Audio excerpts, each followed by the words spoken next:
welcome to Let's Talk About It with Taylor Nolan. I am your host, Taylor, and I'm joined by wonderful co-host, Kitt Bender. Kitt Bender in the house. Mm-hmm. Kitt's back with me today. It's been, I don't know, what? A few episodes? No, One I episode? I was on last episode. The episode before last. I had Alexa. Oh.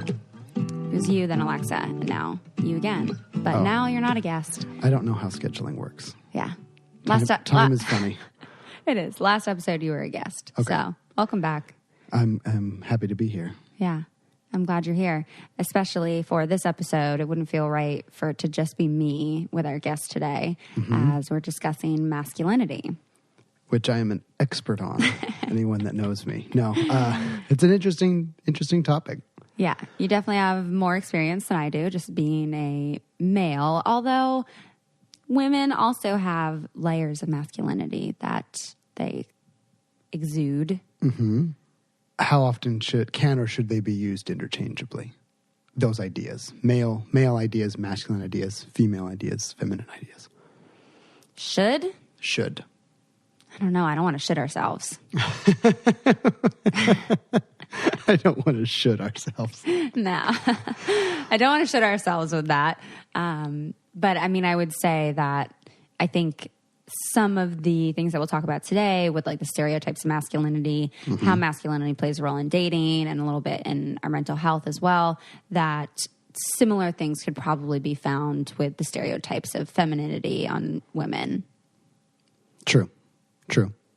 So, do you think it is use the word stereotype, but how much of like the way that we express in society is stereotype and how much of it is like authentic behavior? Yeah.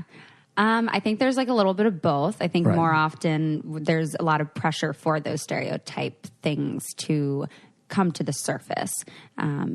Today we'll have our guest Diggy, who was on Rachel's season of Bachelorette and was on my season of Paradise. Okay. And, he had been wanting to come on the pod for a while. And I was like, okay, well, what do you want to talk about? Like, what's important to you? What's a topic that you feel like isn't discussed frequently or something that you've personally struggled with?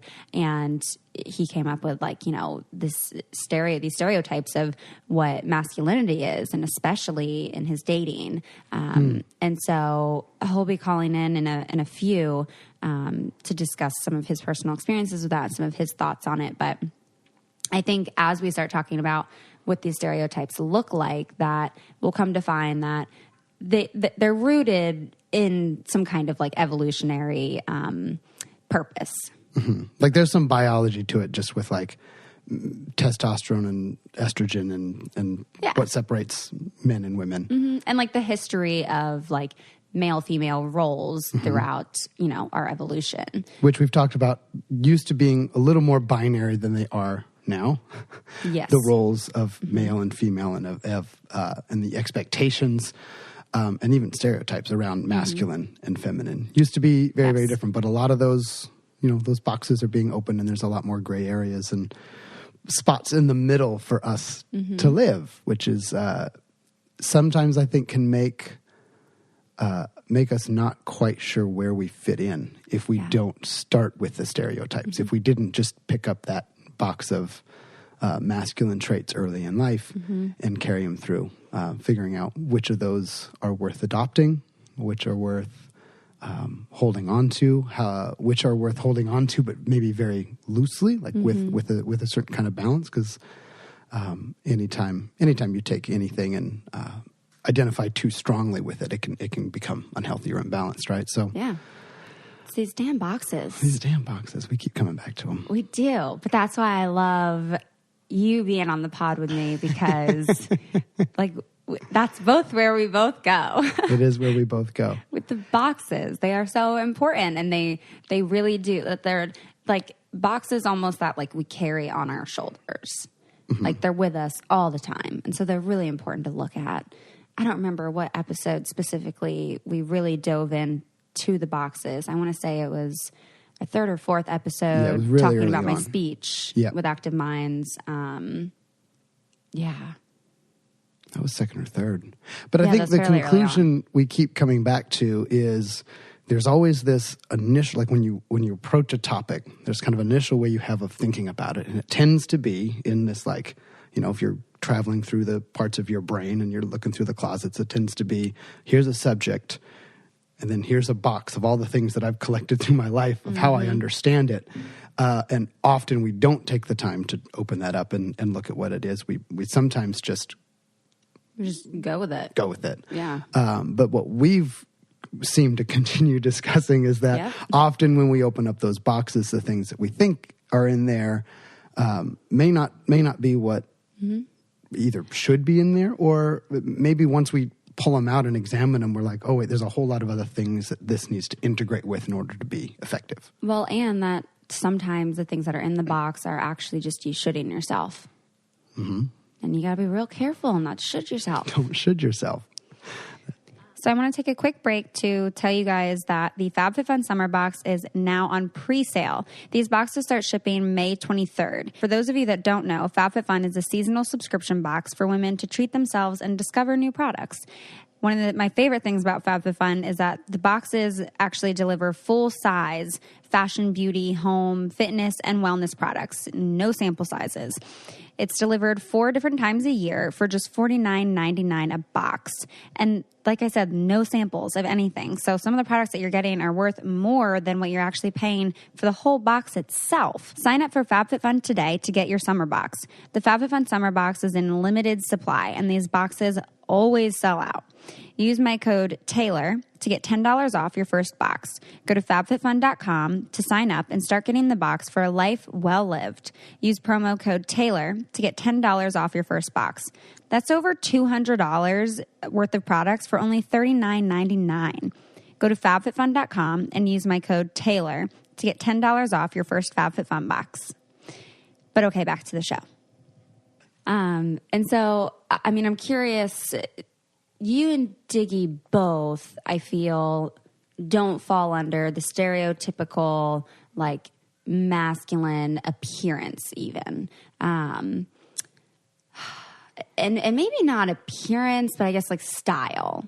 Like, people recognize Diggy. They remember what Diggy looks like because he was on television. How would you, like, describe your, like, fashion, like your style? Well, and like how that like blends or doesn't blend with like what stereotypically we would identify as masculinity, and like what do you see as stereotypically masculine? Well, let's think for just a second then about what the stereotypes of masculine style are. Yeah. And then so that I can differentiate with the way I approach style. So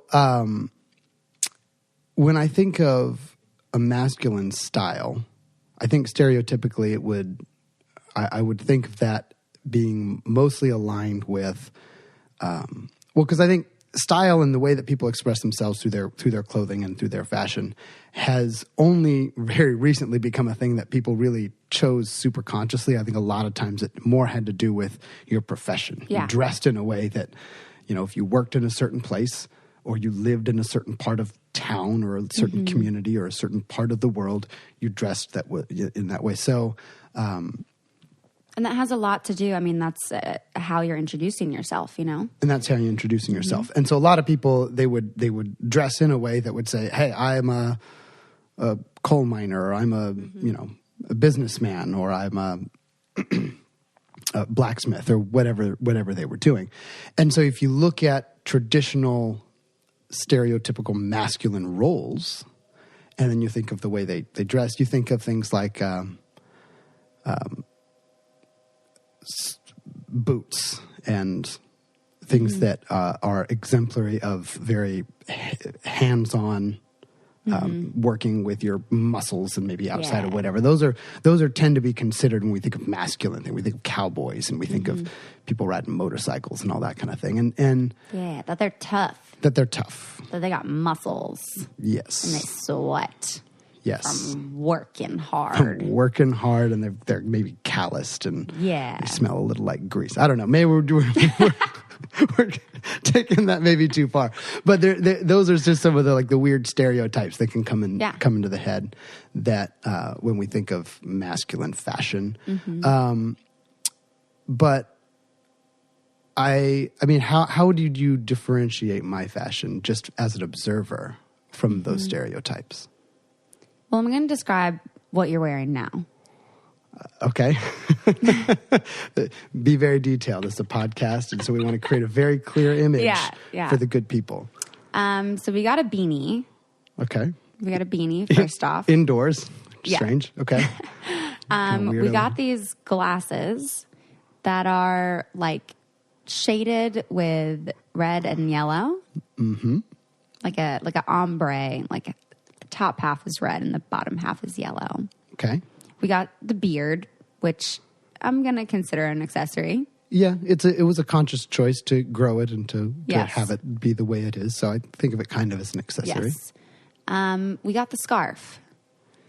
We got the red, white, black, like Burberry patterned scarf. Yes. We got... Do you have a comment on the scarf? Well, it was made in Ireland. Yeah, I knew you were going to say that. We got a black long sleeve sweater looking thing with like a zipper from like the nips up, like from the chest up, and some buttons on there. Okay. And the front of the sweater is like ribbed. Okay. And then you got some jeans, and then you got some sneakers. Yeah. So yeah, I think, is there anything I'm missing? No. Top down, that did it.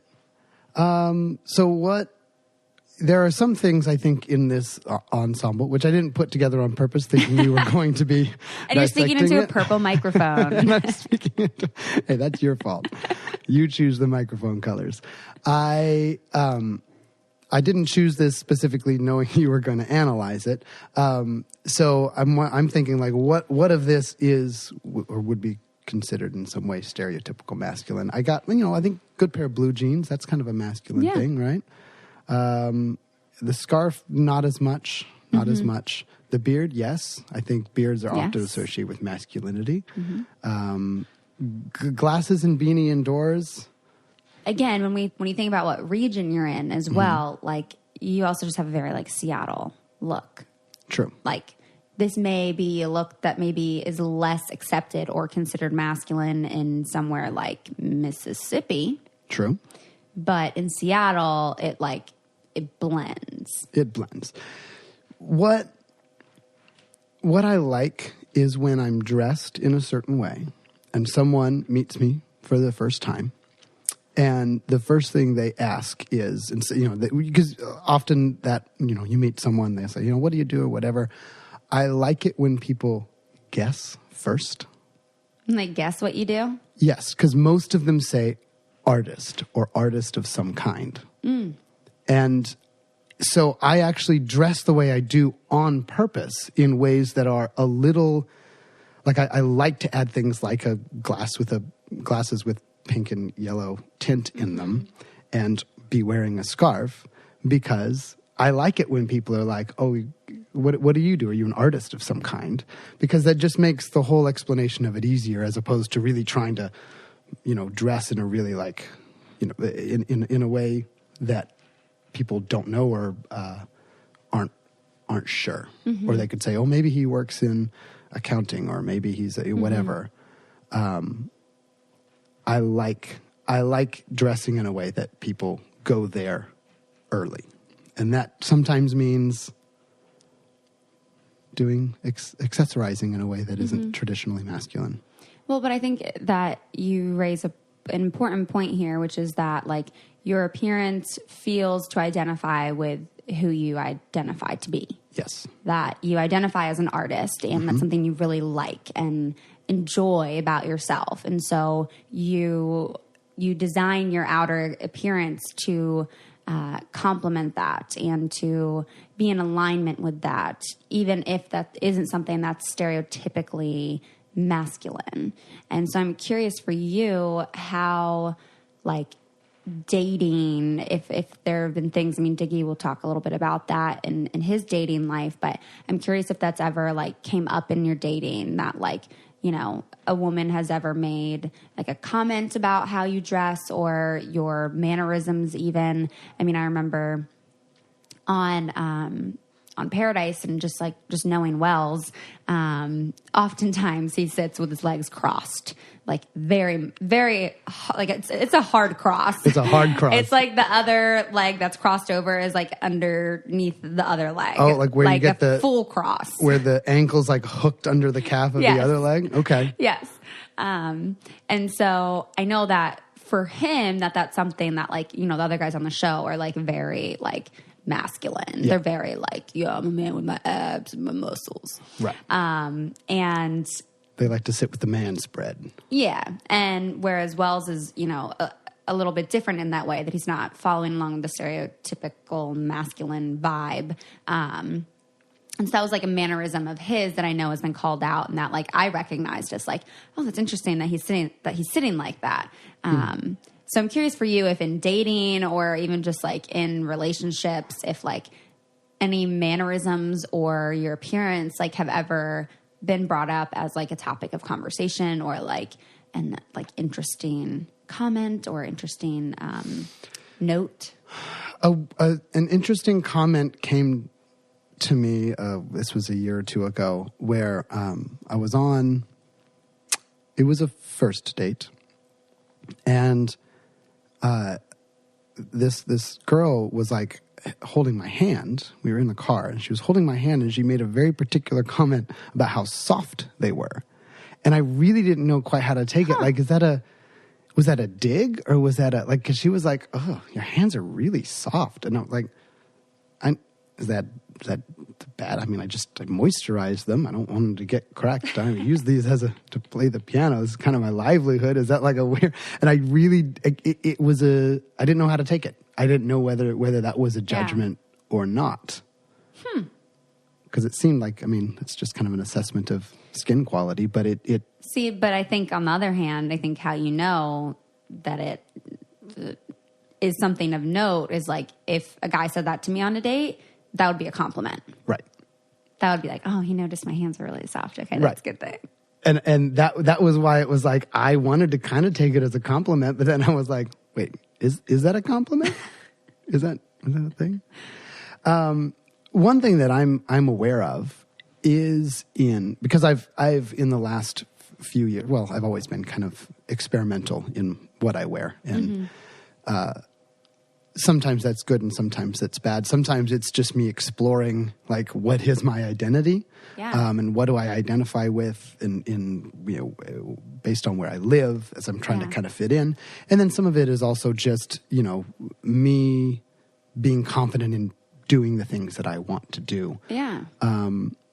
And again, with where I am now, where people will just be like, oh, what do you do? You're kind of an artist. I've also noticed other times when I'm, you know, wearing different things that are, you know, I don't accessorize. Maybe I'm not wearing the scarf and the glasses, and I'm just, you know, I got the jeans and the boots and the V-neck, and it's much more.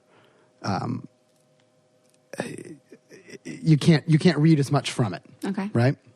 It's more neutral. More neutral. Neutral man. Neutral man, and then if I carry myself confidently, often girls they're not sure how to respond to me because they want to almost assume based on that I'm going to exude more like aggressive male masculine traits, and I don't really interact with people that way. I'm just like just my personality is so laid back, and I don't really like small talk, and perhaps they don't know how to react in that way also because it may come across as not fully authentic to how you do identify as yourself. So I can see where then that is like, oh, like he's dressed like this, but then I would expect him to be like this, but like he's not really like that. So like, how do I make sense of that? Exactly. And I think I love that you said, you know, experimenting with how you dress and what your appearance is, because I think that's something like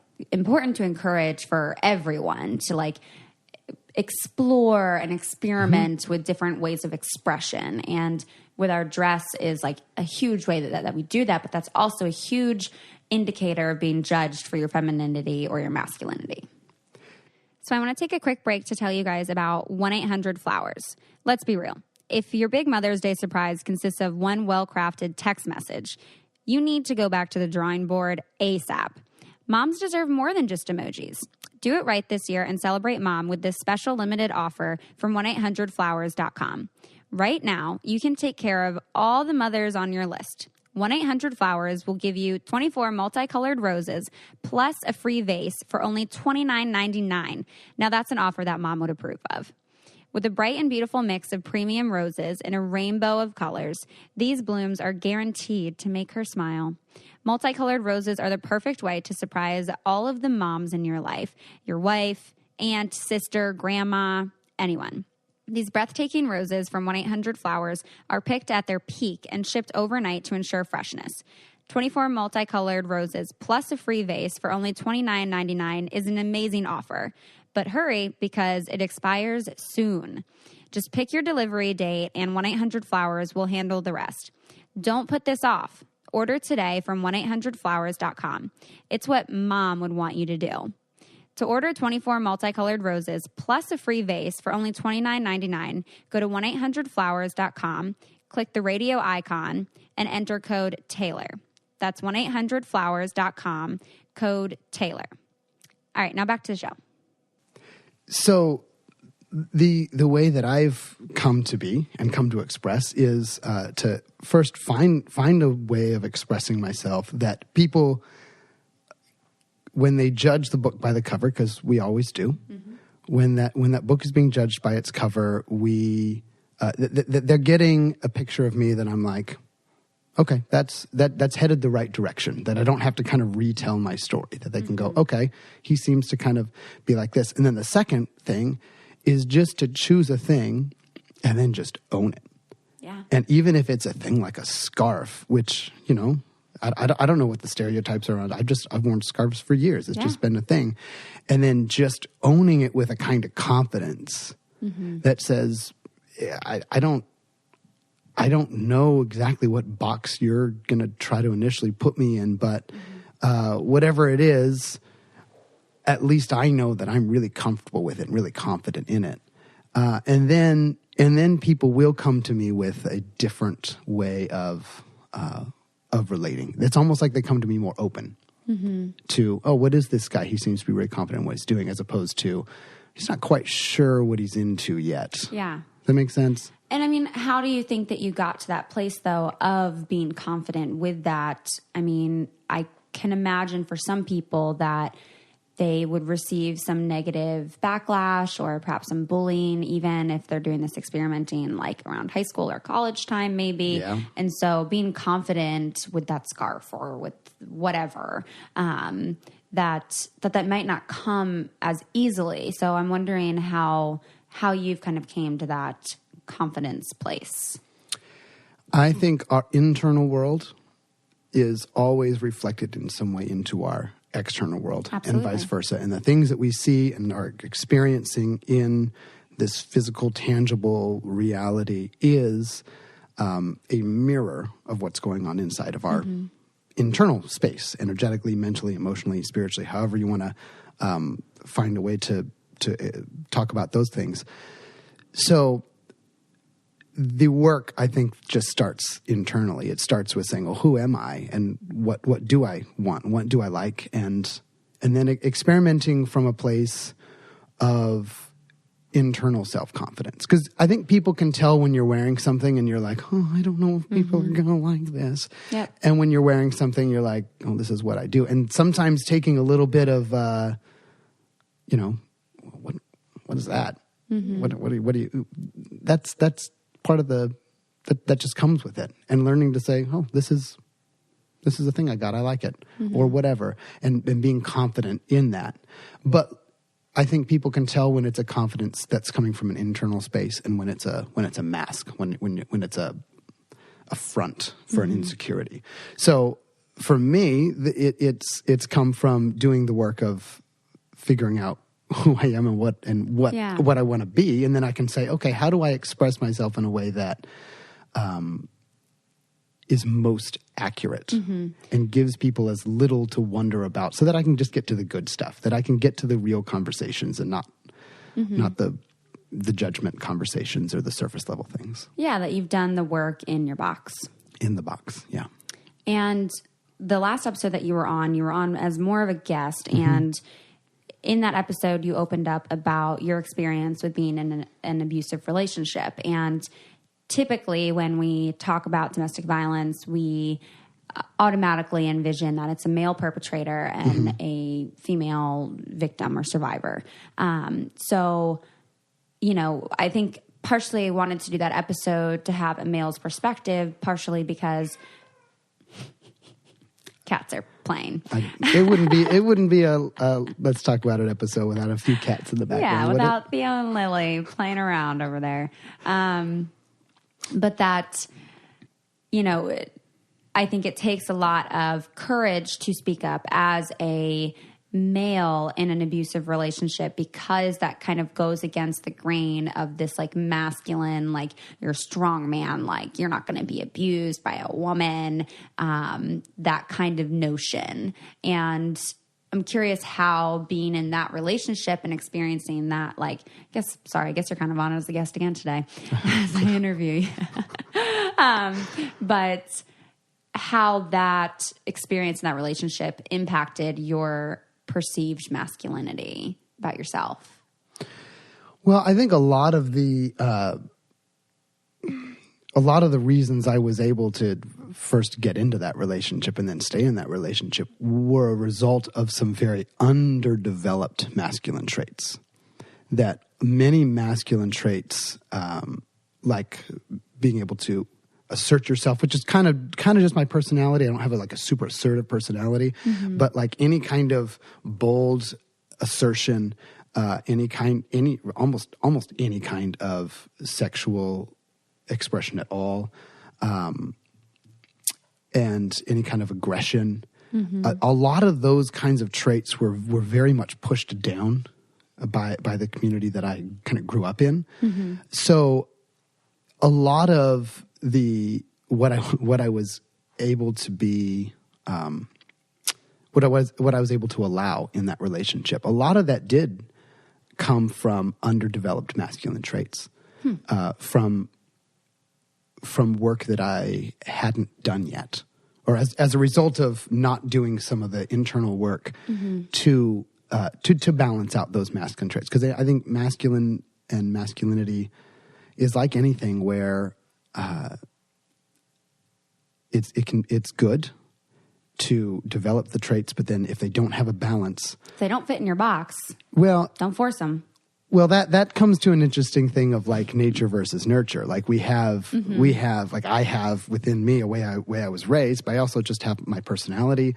I have just kind of the biological levels of testosterone that I have or don't have, and some of that I can some of that I have control over. Like it feels better when I'm working out and when I'm eating healthy and all that kind of stuff. It's like all those masculine traits are more able to be balanced in me, and then but when I'm not sure of myself and I'm then it gets in balance. But yeah, a theme that I've noticed particularly this week as I've had different interactions with different male friends, that working out and the feeling of being strong is so important to like self-worth and to just this feeling of confidence, this feeling like you're happy and like you're doing well in your life, that like when you're at the gym, when you're working out and when you're fit and when you feel strong, that is like very important.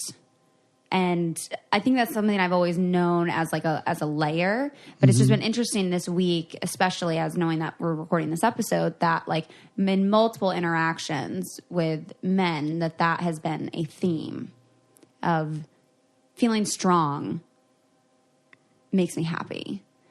And I go to the gym regularly. Yeah. Because it makes me feel good. Right. And that good is because I feel strong. Yeah.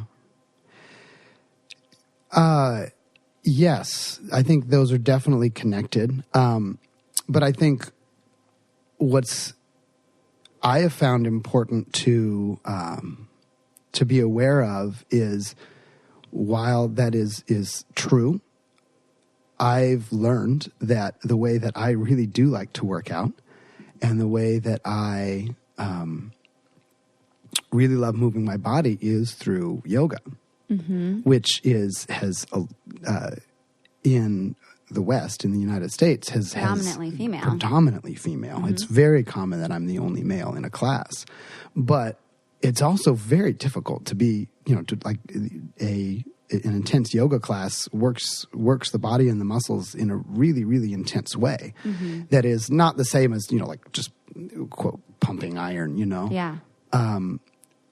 But it has a much more feminine stereotype. And so for me, it's been learning, like, because it all kind of has like a yin and a yang to it. Like there's a little bit of masculine in the feminine, and there's a little feminine in the masculine, and figuring out how those interplay. What is the thing that maybe has a feminine stereotype, but can actually have also a masculine expression? And then what's the thing that maybe has a masculine stereotype, but then can have also a feminine expression, a feminine element to it, in order so that it stays balanced. So for me, it's like, how can I drive myself and push myself and feel strong and confident in my body, but also do it through very fluid movements, like in a thing called yoga. Do you ever like question yourself when you go and do that? Like when you go into a yoga class and you see you're the only male there, is there a part of you that's like, should I be here? Am I supposed to be here? No, because when I started taking yoga 4 years ago, I was really uncomfortable in my body, for one. But for some reason, I went and I took a couple classes, and it's like I had a free week, and I went and took like 3 classes in that free week. And I got to the end of that, and I was like, I don't know why, but I just have to keep doing this. Everything about it makes me uncomfortable. I am not flexible. I don't want to take my shirt off in front of all these girls. I don't want to sweat so much. The whole thing is awkward, but I just knew I had to do it. I was just like, well, sign me up for whatever lets me come as much as I can. Exactly what happened. So because I started from the place of I'm for some reason, this is just the way I'm identifying with it. And then I kept doing it. As my internal confidence in it grew, it doesn't really matter whether there's... Yeah, that's what I was going to say, is that there's a layer of confidence. And I think for someone maybe who doesn't already have that internal confidence, that finding themselves in a activity where they are the only male would question, should I even be here? It's like all chicks. Like, what am I? Either that's a positive because then you got some options to explore, or it's, a question of your masculinity and why aren't you doing something that more men are doing. I'm also curious to discuss how this perhaps pressure from society or from peers or from you shitting yourself in being masculine, how that plays a role in mental health. Especially because men are less likely to report struggling with their mental health. Even with abusive relationships, men are less likely to report being in an abusive relationship or a domestic violence situation. And so the sense that I come to is that oftentimes why men are reporting less of those things is because those things go against this masculinity that, even just showing emotion and showing tears, that's a weakness. That's what women do. And again, these are very stereotypical, perhaps old school kind of thoughts, but I think those still play a role in us today. I mean, those values or those beliefs are passed down generation after generation after generation. And so to be a man and to express that vulnerability, which is often viewed as a weakness, both by men and women, but being a man and also being an artist and expressing yourself through your art, your music, that's being vulnerable on a different level. And I don't know, perhaps, again, environment plays a really large part in this. And so perhaps there are more pieces of your environment that played a role in you being able to, kind of fight against some of those masculine pressures. But, with how that impacts male mental health, of not perhaps feeling confident or feeling comfortable coming forward with something that you're struggling with emotionally, and like reaching out for help about that like reaching out for help is seen as this like weakness, that like you're not man enough to handle it on your own. Mm-hmm. Mm-hmm.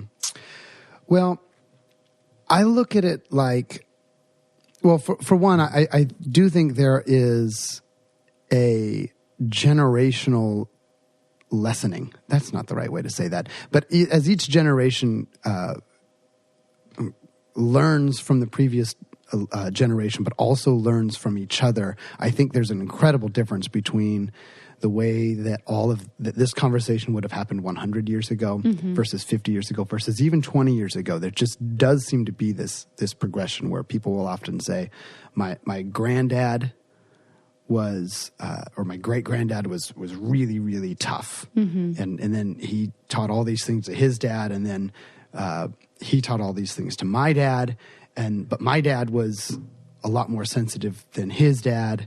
And then now I'm, doing yoga or whatever.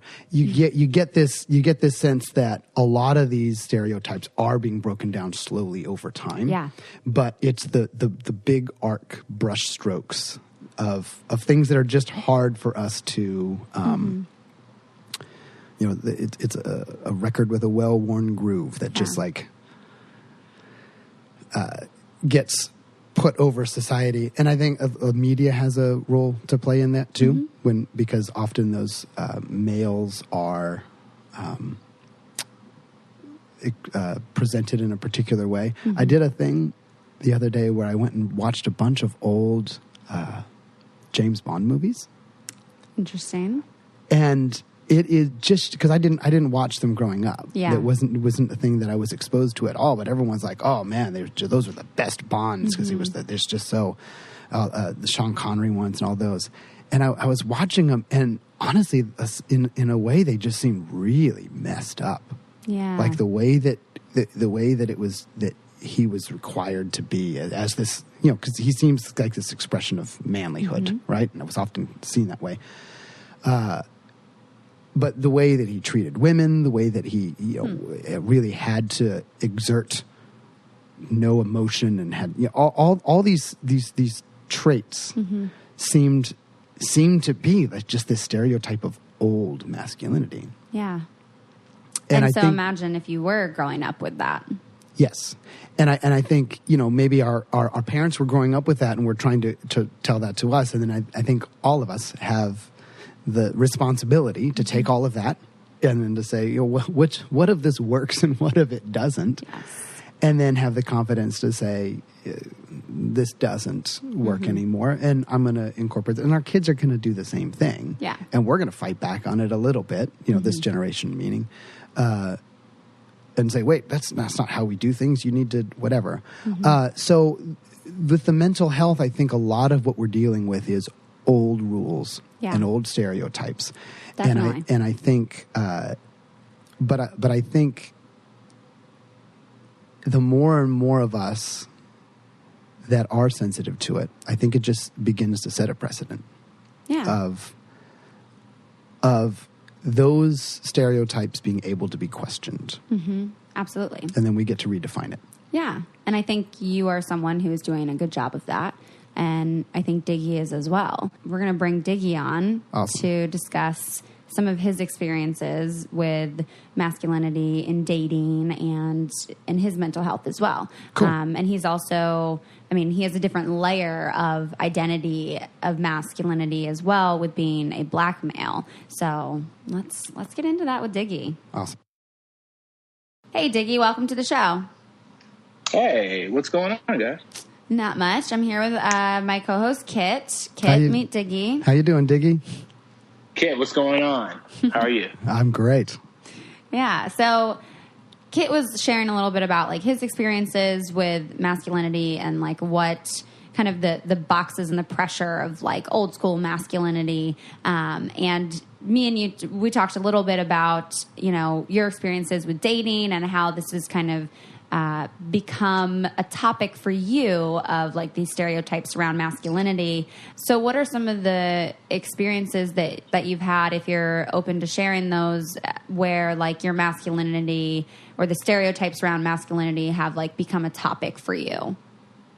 I think, especially in dating, it's been, I think, not hard for me to be myself, but I think you have the stereotypes that guys have to be the super masculine guy that does this, X, Y, and Z. Mm-hmm. And when you have a guy that comes along and doesn't do some of the things that, you know, stereotypical guys do, it makes people think not less of you, but it's just like you're not as much of a man if you don't, or you're not exactly, they tend to think like, okay, is this guy potentially gay or whatever, just because he doesn't fit the mold that most girls or a lot of girls think a guy should. So it's always been, you're going to be yourself no matter what. I'm not going to change who I am. I'm going to find somebody who really appreciates me for me. Yeah. But you do get people that challenge you and it's like, hey, you're different than most guys, or you're different than this. Mm-hmm. And it's either like a hate it or love it type of situation. Yeah. So how would you say that you're different? What are the things about yourself? We kind of went through, I'm in person here with Kitt, and so we went through his outfit and we're like, in what ways is this stereotypically masculine and in which ways is it different? Yeah, it was some of both. Well, I think what makes it different, like just for me, like just from like some of my interests, like I'm really into fashion and I love dressing and I love shopping and stuff like that. I think just from a high level, a lot of guys don't like to, you know, shop. Yeah, it's stereotypically a feminine thing. That's like the girls are going shopping. Exactly. And I like to look good, so I like to kind of put together my outfit or whatever. And I think that's typically something that women like to do as opposed to guys. So at that point, when I tell somebody like, yeah, I really like shopping, and they're like, oh, okay, that's fine, but a lot of guys just typically don't. Mm-hmm. I mean, I like some of the more simple stuff, like just going out, going for walks and stuff like that. Just hanging out and getting to know somebody. Whereas I think that one's maybe kind of in the middle, but a lot of guys just like to go out, just drink nonstop and have shots and all that stuff. Like have a really good time, which I enjoy too. But I think on the flip side, I tend to enjoy some of the other things as far as that are a little bit more laid back and just kind of relaxing, as opposed to just hanging out with your bros nonstop. So some of those qualities that I think a lot of guys don't tend to admit that they like, I'm completely fine doing that. Well, what I think is interesting is sometimes the judgments against that kind of what would be considered as non-masculine things, when they're done really, really confidently. Like I think of a guy with holding an expensive scotch talking about really important things. Like that can be a really masculine thing. A guy who's really well dressed, who like knows his stuff and he's intellectual and he's educated in what he's talking about, and he's not just getting hammered like that. That I think when you take it as far as it goes, it almost like it flips. Mm-hmm. Does that make sense? Yeah. Well, I think you're like looking at it again as like the old school masculine. Yeah. And I think that the confidence has a large part in that. And that's something we talked about a little bit earlier, is just like the uncertainty and the questioning of your level of masculinity can come through in your appearance when you're not confident with that. And like can cause other people to then question it. But I think that there also sometimes is just a natural like pull of like, wait, like that doesn't, I don't understand. Like you're a dude, but like you like these things. Like I don't know how I feel about that. And I'm curious for you, Diggy, how you've like addressed that within your dating life. I think we've already hit it on the head a little bit, but you guys have already said it. Like you have to be confident with it. And I think that's what I don't waver on certain stuff. Like when you're dating or you're trying to find somebody, and I think this is not only a masculinity conversation, but just a dating in general. You're not going to change yourself to please the other person. Mm-hmm. So bringing it back to what we're talking about, some of the things that I like, I'm not going to change. And if you're confident in whatever it is, like if I tell somebody, yeah, I'm about to go shopping, or I can't wait to go shopping, and this store is going to open up for this, or even on the flip side, like just going to get a massage or this or that. It's like, if I'm going to go do something, I need to be 100% confident in it, just because, one, I like to do it, and two, I don't care what it is. So if it's going to be one of those qualities that a lot of people don't think, kind of goes hand in hand with masculinity, and you like to do it, that's completely fine. You just have to be confident to not really care what other people think. And that's kind of how the approach I took going forward. If you are really confident and you are doing those things, how are women responding to that? Do you ever find that they respond with intimidation? Are they ever intimidated by it? They've never been intimidated by it. Actually, it depends. I feel like you have to break your life down into maybe 2 to 3 different segments. I think when you're growing up, especially like middle school, high school, you care what everybody else thinks. Right. And it's just like, all right, you have to do whatever's the status quo. You have to get your hair cut a certain way. You have to shop a certain way. You have to wear this, because if you don't, you're going to get ridiculed at high school, in middle school, high school.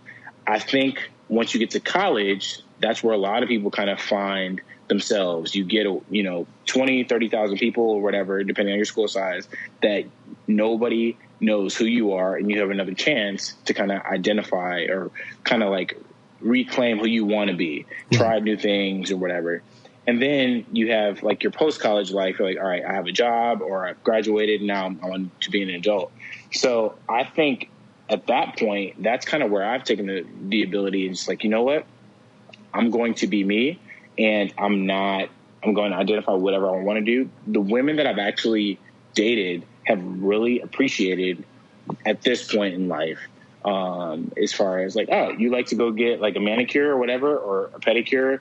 And I think that's something you can't, like, especially that specifically, you can't just say, hey, I'm going to go to the furthest, nail salon from my house because I don't want anybody to see me or whatever. Mm-hmm. But if you say, like, with your girlfriend, like, hey, let's go get manicures and pedicures, and you're like, all right, well, he's confident in himself. Like, you're not worried about going there and somebody potentially thinking you're gay or whatever. It's more so like, yeah, I like for my hands and my feet to look good because, one, I think it looks great, and then two, that could be an attractive quality. And if you're willing to do it with your girlfriend at that point, I think it's very shows that you're comfortable in yourself. So if we peel back kind of these layers of like behavior, like fashion and nails and shopping and all that kind of stuff, how do you then define masculinity, both broadly and then like within yourself? Yeah. That's a very that's a very good. This is my best friend Kitt. Like, wow, I can definitely see how you two definitely like. I can only imagine the conversations that you two have alone. Yeah, this is why we were like, we should do podcasts together. Mm-hmm. This is great. Defining masculinity in myself would probably be the easiest way. Like, okay. I like. So starting there, it's doing what I feel comfortable with, and not caring what other people think. And I think that's a very broad answer. I think masculinity to me is just being comfortable in my own skin. I'm attracted to what I'm attracted to, and I like to do what I like to do. Masculinity. And not that obviously, women can't have the same quality. It's just being confident. I think we see that a lot of guys play into what they think other people like, and that's what they do. And then deep down inside, they know this is not what they actually really like, but they're doing it because other people want them to do. Yeah. I personally think being masculine is just being yourself, no matter what other people are going to think about you. And I think that's to me, that's more of a manly quality as far as just having the ability to really not care what anybody else thinks. And that's kind of what I kind of pride myself about being in as far as how I define masculinity. But masculinity in general, I think it's so hard to define, but I think a lot of people just think as far as somebody's really masculine, somebody who's just like, they associate strength and leadership qualities. And I don't think that's the proper way to define it, just because I think women both you have both of those qualities. So, yeah. But that perhaps is more of like a stereotype of masculinity. It's definitely a stereotype. But I think when somebody says, oh, he's really masculine, they think somebody's just like, strong, maybe loud, maybe he's just very confident. And I think that's probably what the average person would associate with masculinity. Mm-hmm. Yeah. So you can like go shopping, get a great outfit, know you're looking good, know you're feeling good, look in the mirror and go like, I'm an expression of masculinity. Yeah. Yeah. And that's awesome. I think that's what's hard, because and I think that status quo is still kind of there, because a lot of people are like, oh my God, they'll tell you look great or whatever. Who dressed you? I'm like, oh, I did. Or do you go to trunk club, or do you have a style? Who's your stylist or whatever? And it's just like, no, I did this. And I think that's just a little bit, obviously the stereotype of people like guys not knowing how to dress, or guys not knowing how to shop and stuff like that. Right. That's there. So as long as you're confident, and I think it all stems back from that confidence that you need to have if you're going to go against what people think is the status quo. Yeah. So how do you think like the different way that you express masculinity that isn't always in alignment with the stereotypes of masculinity impacts your relationships with other men?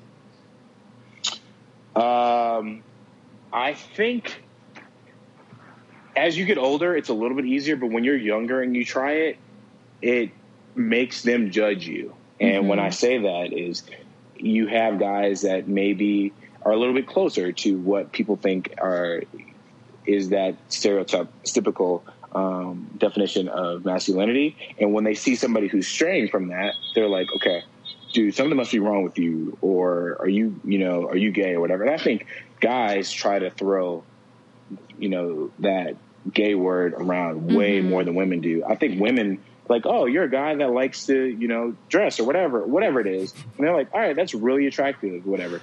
But guys are so quickly to say, dude, are you gay or whatever? Yeah. Just because we're so not comfortable with going outside the box. So I will say initially when you're younger and you try to go and do stuff that's not really common among men, it can, strain some of those relationships. But I think at that point you need to realize, is that somebody that you really want in your corner, or somebody you really want to associate with?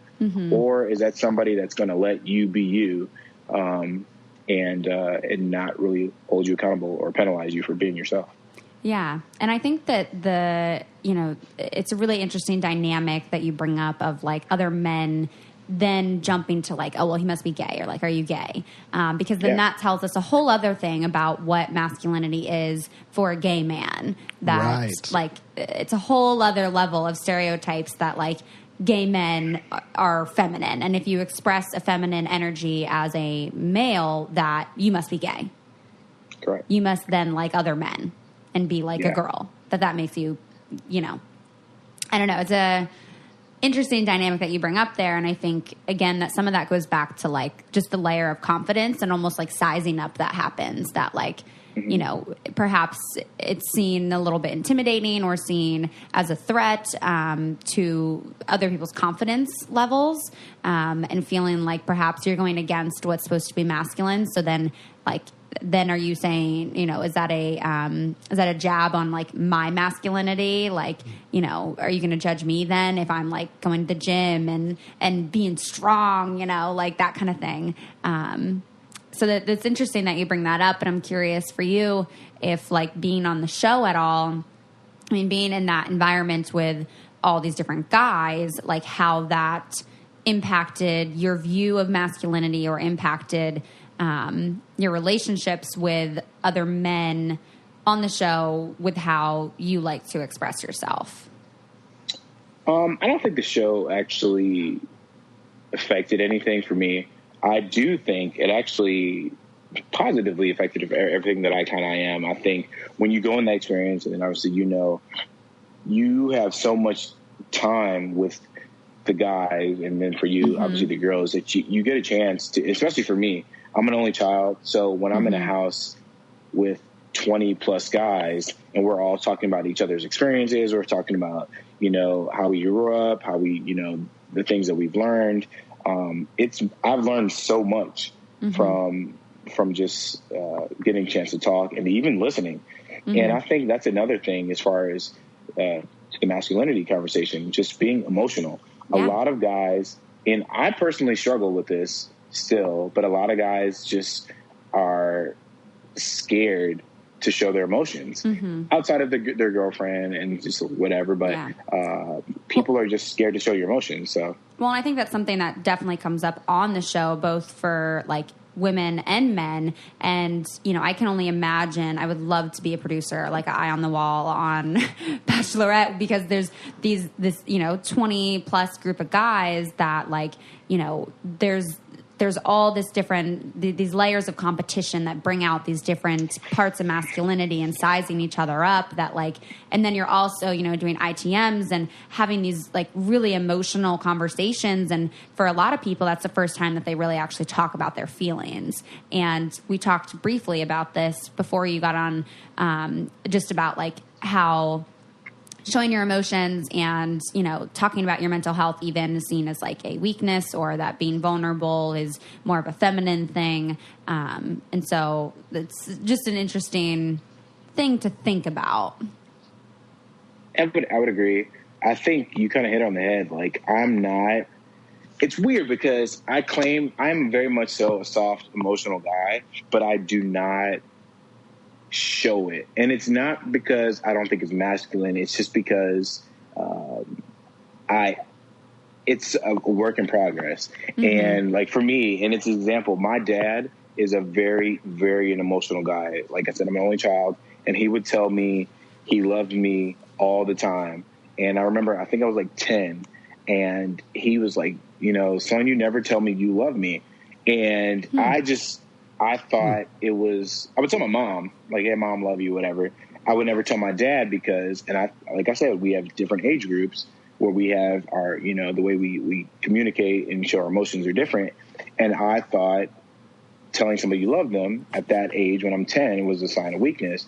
So I remember vividly telling my father, you know what, Dad, I'll tell you this once, I love you, and I'll let you know if it changes. I didn't understand the purpose of you love me on Monday. My dad worked early in the mornings as far as to go to work. So he would come, I would still be asleep at 10, 5 in the morning. And he would give me a kiss on the cheek and tell me I love you.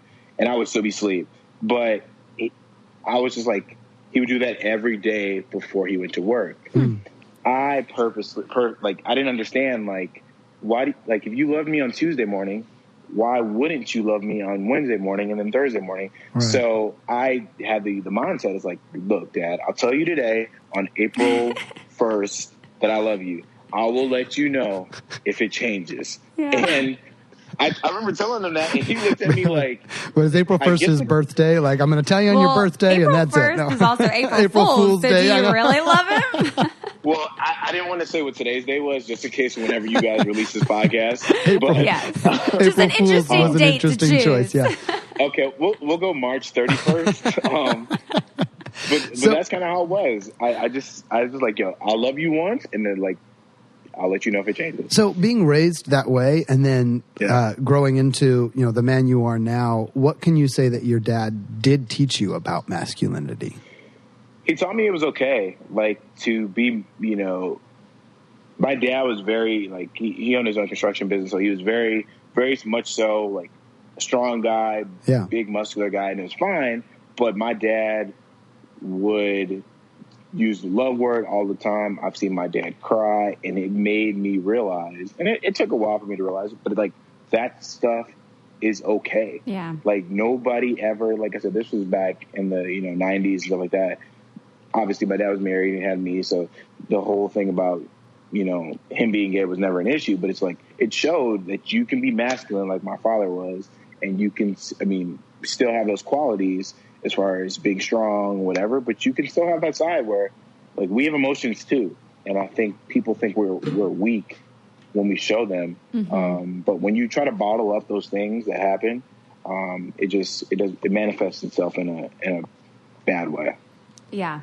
Before we start to wrap up, one layer of this that I want to, briefly touch on, I think that there's another level of pressure and a different kind of stereotype of masculinity surrounding Black men versus white men. I think historically, when we look at like a Black man being masculine, that oftentimes that was exploited, and that oftentimes it was also like very sexualized. And I'm curious for you if that is something that like you've reflected on at all, or something that's came up for you as like a part of how you express your masculinity, whether that's like within the Black community, how that's perceived, or within yourself, like identifying as who you are, and then also having, that other layer of your race playing a part at all. I mean, I'm curious because Kitt is a white man, and I feel like there's different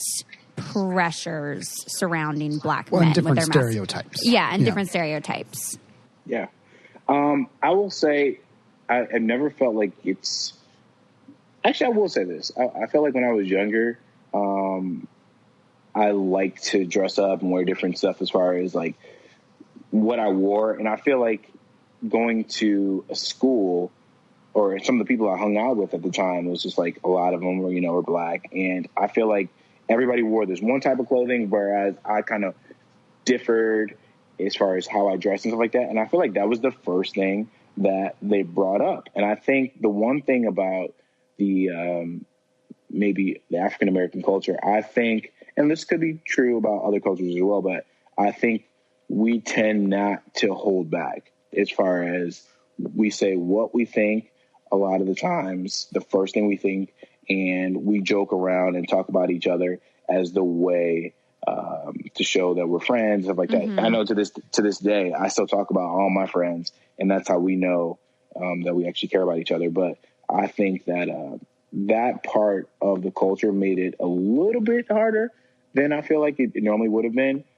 Just to think like, okay, I don't want to be identified because these guys are going to be ruthless or whatever, as far as when it comes to talking about me, talking to others about me and things like that. So I do feel like that pressure was there slightly, definitely, especially growing up.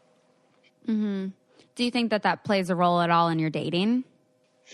No, I don't feel like that plays a role as far as in my dating. I feel like given where I grew up, it was a pretty, I was the minority of the minority. So it was definitely mostly like a white area where I grew up, but, I don't feel like now it's not an issue. It really didn't affect my dating back then for the most part. I think people, like a lot of, the girls that I dated back then, they thought I was different because I was different than a lot of the other Black guys that were in my area. Mm-hmm. But a lot of them thought like, oh, like you were easier to take home and introduce to their parents because, I wore, polo or Nautica or whatever at the time back in the 90s, as opposed to, FUBU or whatever. And it's just like, I was more of a preppy. I was closer to I was closer to a white guy than a lot of my, African-American counterparts. Mm-hmm. And so that in itself made it harder for me to kind of be who I was, per se. Yeah. Yeah. Well, thank you for, being open about that, or like reflecting on that and sharing that with us. 'Cause I think that's very relevant and could be something that like someone else's. Do you have any, advice that you would give to people that are like, especially either guys that are trying to find their place in this, way to be masculine in a way that is healthy and in a healthy expression of masculine energy, but also being true to themselves, and then also to women that are dealing with guys trying to figure out where they are in this place? I would say for guys, for the most part, you need to have, and I think everybody needs to have like a person that they can confide in. And I think I have like my best friends and stuff like that. And coming out of the show, I have a whole new circle of people that we can talk about anything with. It's just guys that we go through this unique experience. So I've seen people cry. I've seen people, all these things like that. But having a safe, like, person that you can rely on. Yeah, that social support where you can actually have the ability to talk to somebody if you're feeling down, if you're feeling up, if you have questions or whatever. But just know that if you're a guy, you need to, the easiest person that you can be in the world is yourself. And stop trying to be what you think other people want you to be, or be somebody else where you'll be comfortable around your friends. So if you have to be a different person around your friends, then you probably shouldn't have them as your friends. And I think that's kind of where we're at now. So that's what I would tell the guys. Just make sure you have that support system, and the easiest person to be is yourself. And like I said, if the people you want to hang around with can't get with that, then you probably shouldn't be hanging around with them.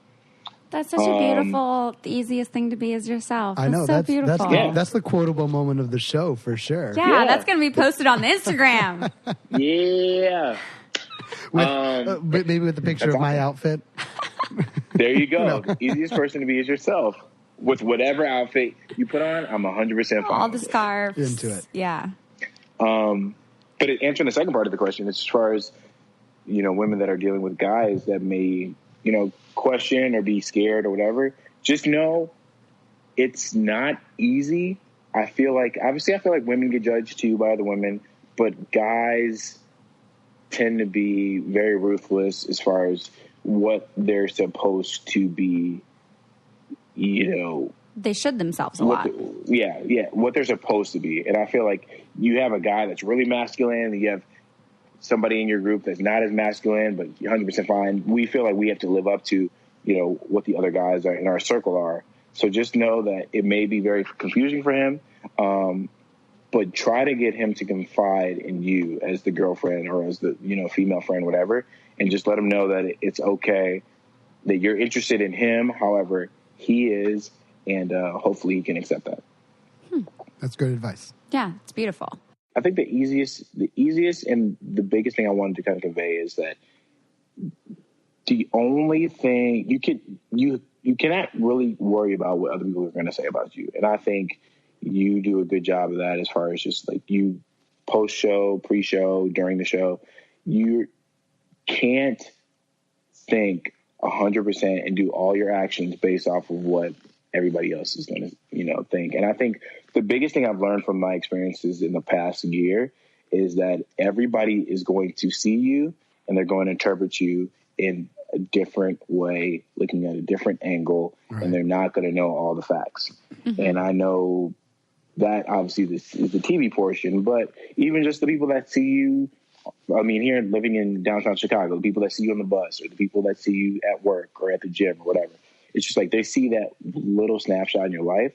I just want to make sure that everybody's going to judge you from a different angle. So that being said, you're the only person that's going to know 100% of your life, and just realize that you cannot take what everybody else says to you with a grain of salt, and then you'll be yourself and you'll be 100% fine. Yeah. And because everyone is getting like this little snapshot of you, to make sure that you are showing up in an authentic way. Correct.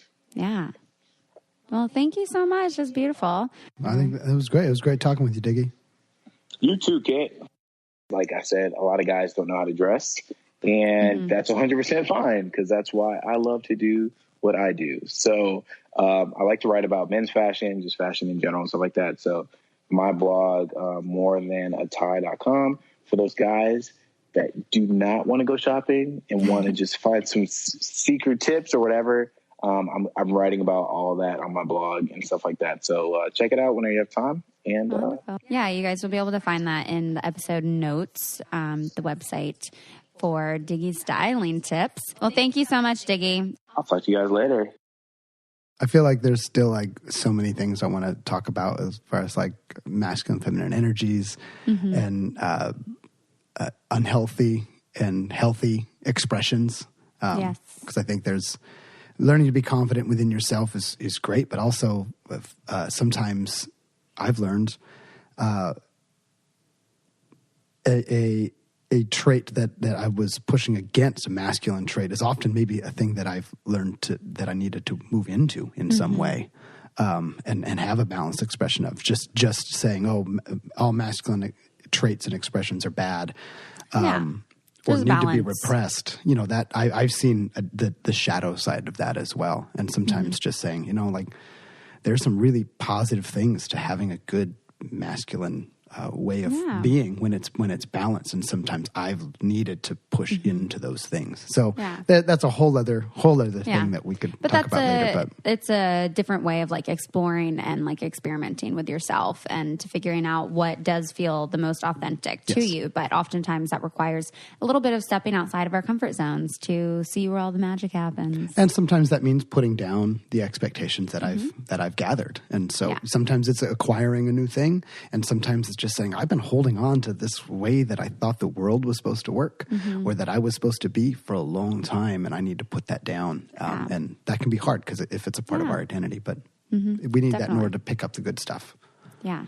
Definitely. Well, I hope that some of you guys have been able to pick up some of the good stuff from today's episode. You guys can find Diggy on his blog, morethanattie.com. Check out our episode description notes where you can find links to different resources. You guys can email us questions, things that you're struggling about at ask.letstalkaboutit@gmail.com. You can also find us on the gram at letstalkaboutit_podcast. Thanks so much. We'll talk to you next time.